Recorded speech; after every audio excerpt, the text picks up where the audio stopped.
dipersembahkan oleh Sahabat Dasar, hari ini kita tengah membahas mengenai ketakwaan. Kita lanjut lagi di Gaspol Sahur. Pak Ustadz, tolong mohon dilanjutkan Pak Ustadz kisahnya mengenai ketakwaan. Ya, jadi ibu ini berkata ke anaknya, kau tambahlah volumenya. Kata anaknya, enggak, nanti Umar tahu. Enggak ada Umar, dia enggak lihat kita. Iya betul, Umar tidak melihat kita. Umar tidak tahu, tapi Tuhannya Umar tahu. Umar bin Khattab mendengar pembicaraan ini tertarik. Besok harinya dia datangi itu rumahnya itu ibu. Assalamualaikum warahmatullahi wabarakatuh. Ibunya buka, kaget, mati kok Umar bisa tahu ini tadi malam. Kaget dia, mati sudah saya ini, dihukum sudah. Mana anakmu? Panggil anak gadisnya. Dia bilang, dia kenalkan anaknya Umar. Ini anakku Abdullah. Saya datang untuk melamar anakmu yang gadis itu. Kenapa? Kalau kau senang anakku saya kasih menikah. Kaget dia, kenapa? Anakmu ini orang baik.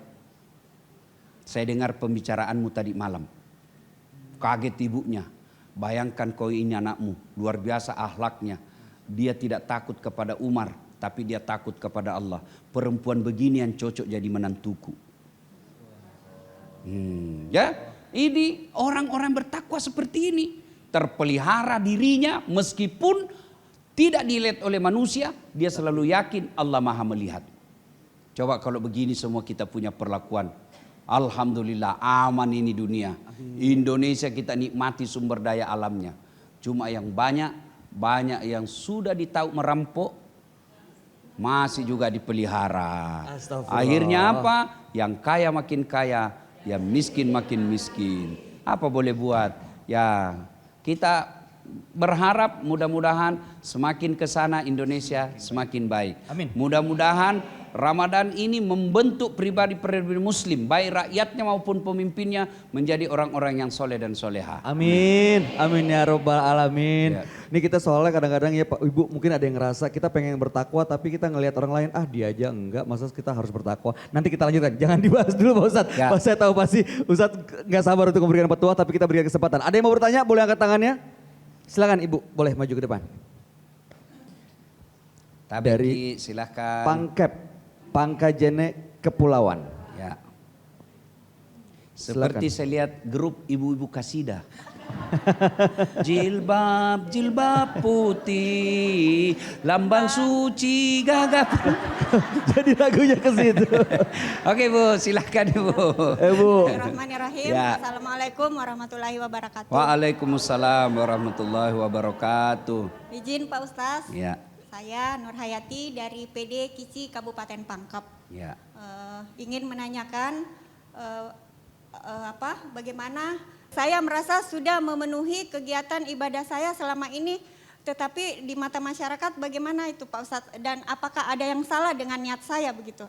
Ataukah masih ada yang salah dengan niat saya begitu Pak Ustadz? Oke Ibu, masuknya ini Bagaimana, Ibu. bagaimana, Pak? Masuknya ini Ibu, toh masuknya. Maksudnya. Ini toh sembahyang Mak, puasa Mak. Kenapa Sudah, orang ibadah. masih gosip Kak?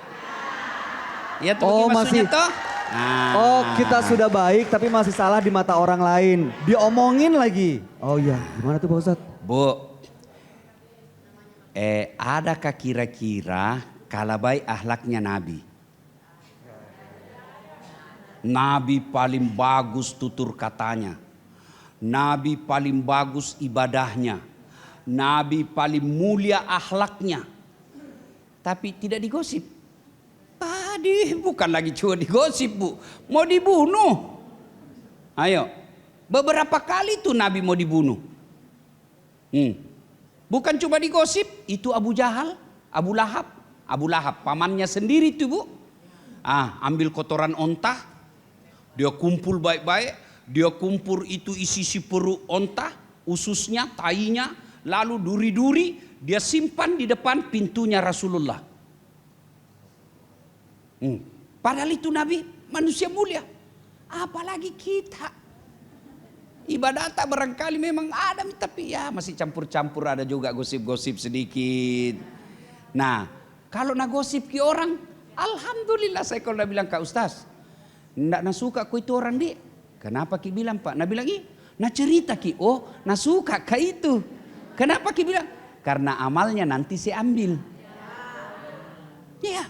Ya baru di sini banyak Pak gosip. Ya toh Ibu? Nah, jadi bagaimana menyikapinya? Sabar. Kalau dia gosip kita, sabar. Kalau kita punya kemampuan memperbaiki, kalau kita anggap bahaya ini gosipnya kalau dia sebar, bisa merusak rumah tanggaku, baru kita panggil klarifikasi. Ya. Kalau masih tidak mau berhenti, lapor polisi. Kenapa? Dia merusak martabat kita. Pencemaran nama baik. Misalnya gara-gara gosipnya orang tidak mau lagi dengar saya ceramah. Kan merugikan dakwah. Selebek saya lapor kok. Buktikan itu tuduhanmu. Kalau tidak kau di penjara. Nah jadi Bu, kalau ada yang jelek sama kita, begini balasannya. Kata Nabi, kalau kamu dianggaplah ditempeleng, toh, maka balaslah seperti rasanya bagaimana kau ditempeleng. Toh? Tapi ketahuilah memaafkannya jauh lebih baik. Itu konsepnya Islam. Kalau agama lain kan kalau dibilang kalau ditempeleng kau kanan kasih kiri. Kalau kita di sini tempeleng kanan kasih kiri, nah tambah ibu. Gitu. Tapi Islam kalau kau ditempeleng balaslah seperti yang kau rasakan, tapi ketahuilah memaafkan jauh lebih baik. Jadi Bu, kalau kita sudah berbuat baik, bagus Ki, rajin Ki sedekah, menghidupkan silaturahmi, menghidupkan majelis taklim, kita dakwah, kita ajak kepada kebaikan. Ternyata masih ada juga orang dengki, pagosip Ki, anggaplah itu setan dalam bentuk manusia. Ya, ada orang bilang di mana ada Muhammad di situ ada Abu Jahal.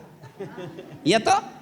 Nah, jadi anggaplah saja dia ini bagian daripada setan dalam bentuk manusia. Dan itu setan dalam bentuk manusia Bu, lebih susah diusir daripada setan yang tidak kelihatan. Kalau setan tidak kelihatan Bu, baca Yasin, baca ayat kursi lari nih. Tapi setan dalam bentuk ibu-ibu dibacakan Yasin makin dekai. Insya Allah sudah terjawab ya Bu ya pertanyaannya ya. Mudah-mudahan kita termasuk diberikan kesabaran Allah Subhanahu Wa Taala menghadapi orang-orang yang seperti itu. Amin ya Rabbal Alamin. Setelah ini masih ada yang mau bertanya? Wah, karena banyak yang mau bertanya kita tahan dulu ya Pak Ustadz. Ya. Jangan kemana-mana, kami akan kembali sesaat lagi tentunya masih di Gaspol Sahur.